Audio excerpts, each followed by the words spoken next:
Merci coach, merci Branco d'être avec nous. On sait que ce sont des moments très très difficiles. Ça a été un match compliqué. Euh, quelle est votre première analyse de ce match, coach? D'abord, féliciter la Côte d'Ivoire. Je pense qu'ils ont fait un match sérieux. Je pense que le match a été serré. Mais bon, je suis très frustré.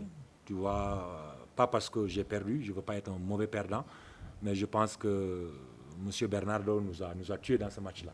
Voilà, tout le match, je disais à l'arbitre polonais, Liska, que toutes les balles qui font 50-50, c'est contre nous. Il me dit non, je ne pense pas. Tu vois, le ballon que Boubacar Touré sort, ce n'est pas illégal. La dernière possession, je pense, c'est 5 secondes. Et puis, une balle comme ça, avec un match serré comme ça ne se siffle pas. Donc, comment nous on gagne l'Angola et puis ils amènent un arbitre angolais? Tu vois, donc je pense que le point mort ou le point bas de cette Coupe d'Afrique, c'était l'arbitrage. Il n'y a pas de niveau. Tu regardes les matchs, tu ne peux pas croire. On dirait un combat de luxe. Tu vois, et aujourd'hui, je pense je ne veux pas faire démériter la Côte d'Ivoire, mais je pense qu'il a été très influent sur le résultat final. Branco, vous vouliez vraiment offrir cette finale à votre coach pour son anniversaire. Ça n'a pas marché. Est-ce que vous n'avez pas sous-estimé un peu l'adversaire?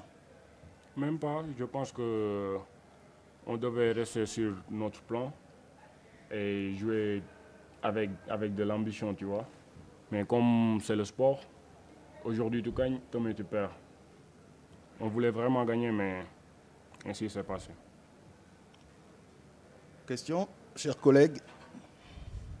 Coach, beaucoup de frustration, vous l'avez dit. Gorgui l'a montré à la fin avec sa réaction. Est-ce que vous comprenez son geste? Non, c'est pas tolérable. Tu vois, donc tout geste antisportif n'est pas tolérable. Bon, j'ai pris une faute technique exprès parce que M. Liska, je pense que c'est son nom, je l'ai dit pendant tout le match. Je dis, ton gars là, il siffle tout contre nous. Il siffle tout contre nous. Donc après, il m'a dit non. Je savais que le match était perdu, c'est pour ça que je l'ai pris. Mais le geste de Gorgui, c'est vrai que c'est pas tolérable. Oui.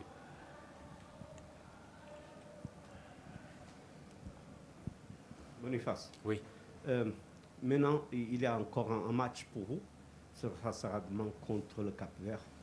Qu'est-ce que vous pensez de cette jeu? Si vous irez faire la même chose, on le va faire sérieusement, la frustration, vous pouvoir laisser sans non, réaction. jamais. Nous respectons le maillot national. Tu vois, je pense une 3e place de Coupe d'Afrique, c'est pas mauvais. Et donc, chaque fois qu'on porte le maillot national, on va lutter. Donc, c'est pas un match qu'on va tirer dans l'eau. Non, nous allons le jouer comme si c'était une finale. Vous aviez une question en espagnol? Vous pouvez la poser. Hein.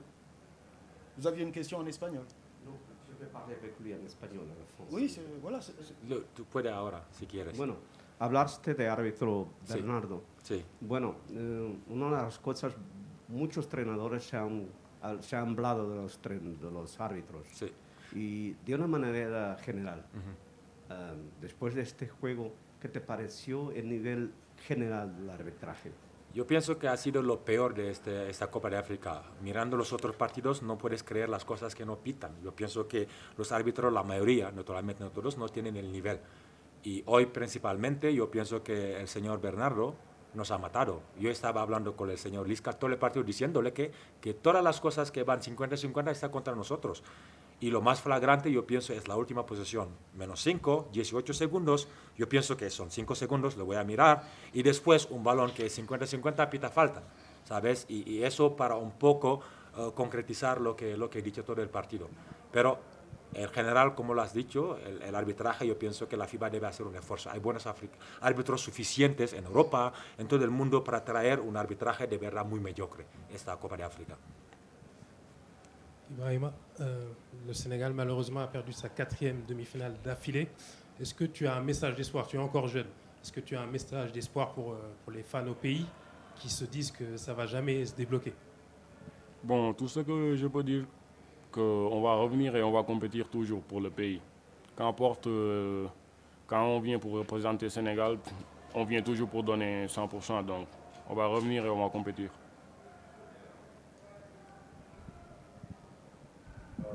In English, por favor. Sí. Boniface, your team was amazing in this tournament. You faced an incredible battle and survived against Angola.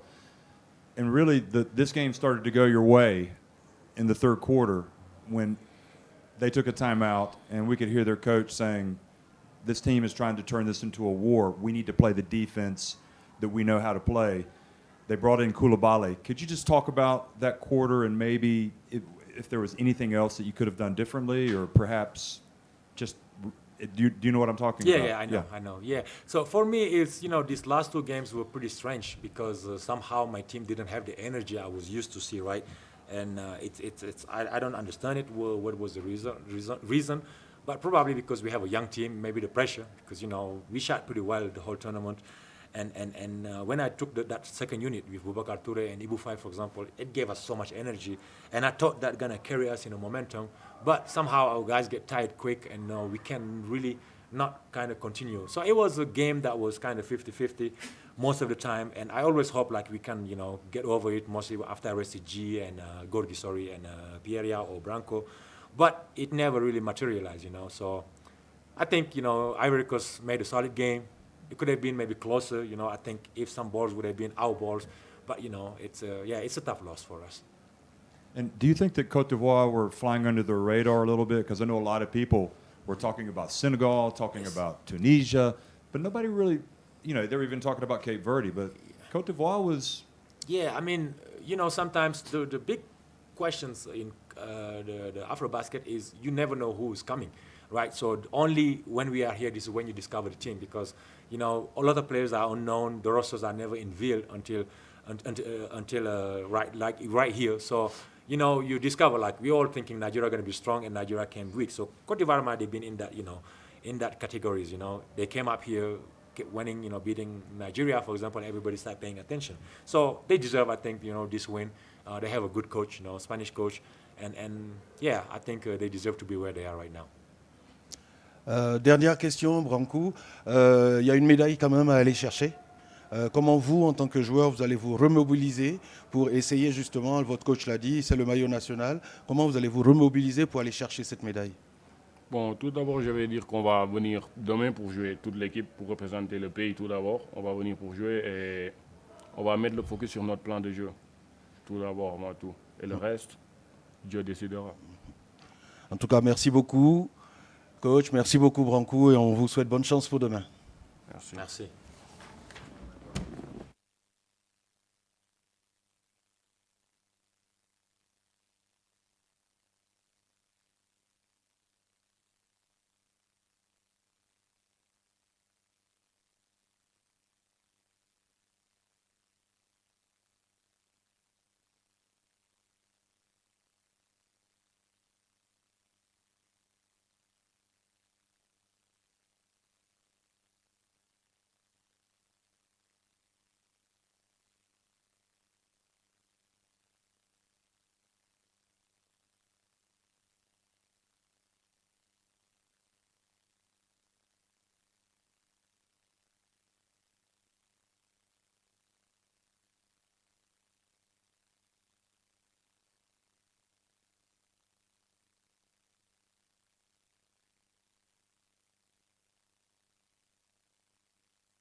Thank you, Coach, for being there. Merci, Cédric, d'être ici. Merci. Congratulations.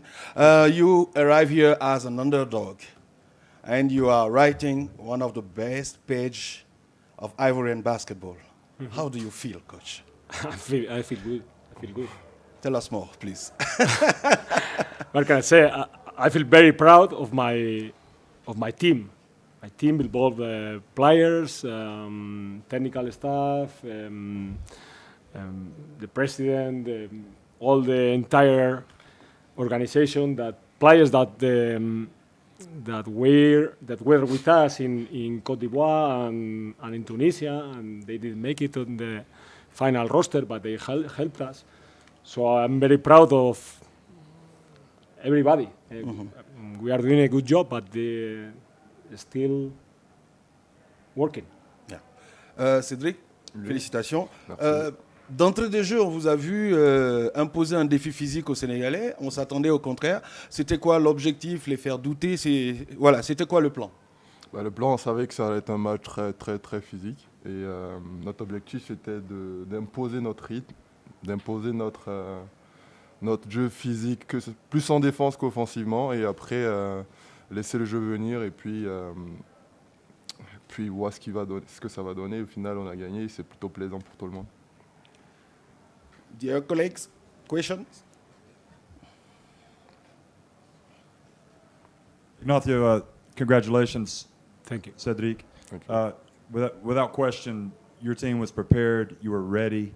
There seems to be a steely confidence that you guys carry going into the last couple of games, but especially today. I mean, that was a remarkable performance.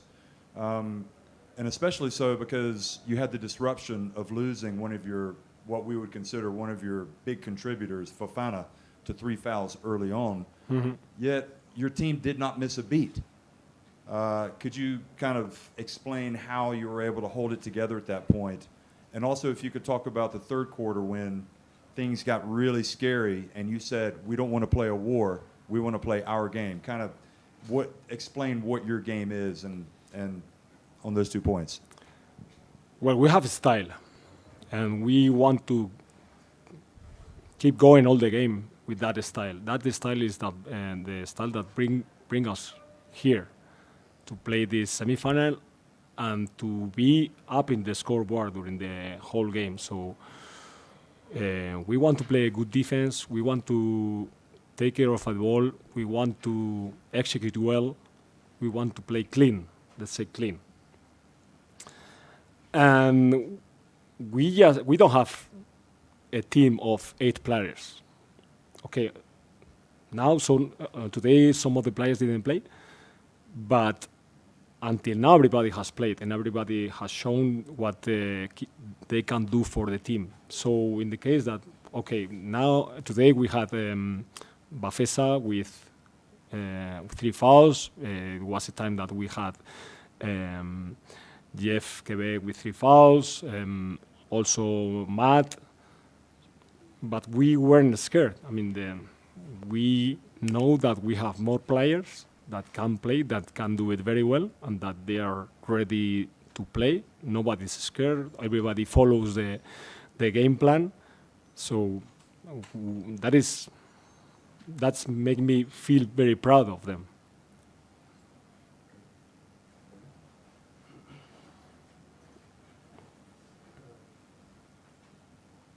Cédric, est-ce que, parce que depuis le début de la compétition, on sent que vous êtes sûr de vous, vous déroulez votre basket, quel que soit le scénario du match.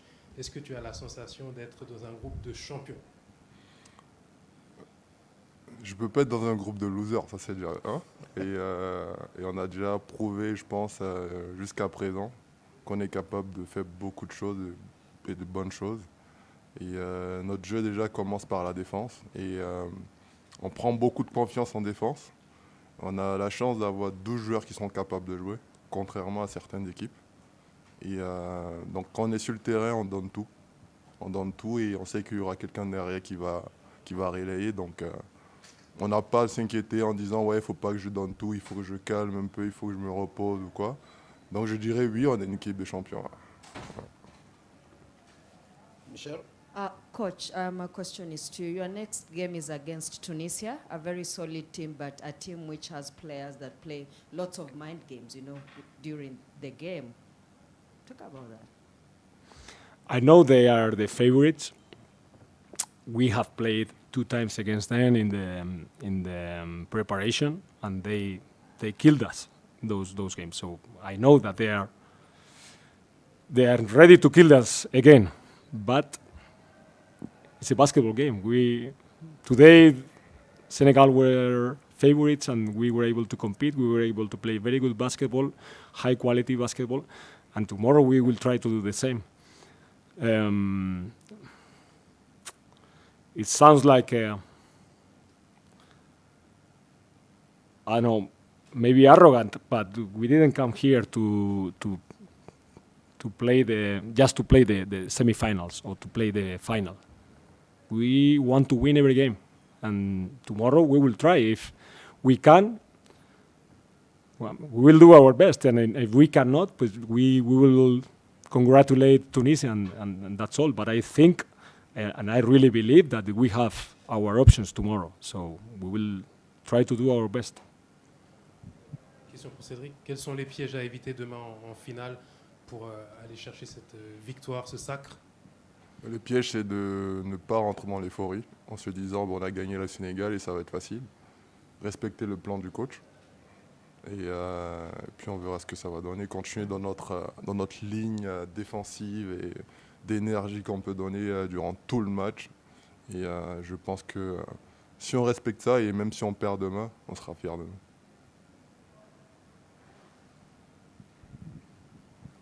Ignacio, really, I think quite a telling moment for you, especially, but also that said a lot about what you expect out of this team, came during the game against Guinea when you were leading by, 50 points. The game was over. Mm-hmm. And you could see maybe some of your players might have started relaxing, and you were demanding 100% focus, concentration, execution. Do you feel like that demand and that you have is finally coming into this team? Definitely, and we do the same during the practice. I mean, if you relax in the practice, if you relax in the game because you have, let's say 1, you are winning by 50, you are going to win for sure. At the end, you will do it in an important moment of one game, when you are tired in the last quarter. And we don't want to do it because I know that in these kind of games you are not going to be able to win by 20 or by 30. You will win in the last minute if you can. So we have to be ready to play that minute. You have to play that minute. You have to play all the minutes that you are on the court 100%. No matter if it's a practice or if a friendly game or or you are winning by 50. We have to be ready. You have to play with your concentration. You have to focus. You have to get everybody involved. And at the end, I think that has his reward. And we are showing that. One of the things that make me more proud right now is that we are focused all the time, every game.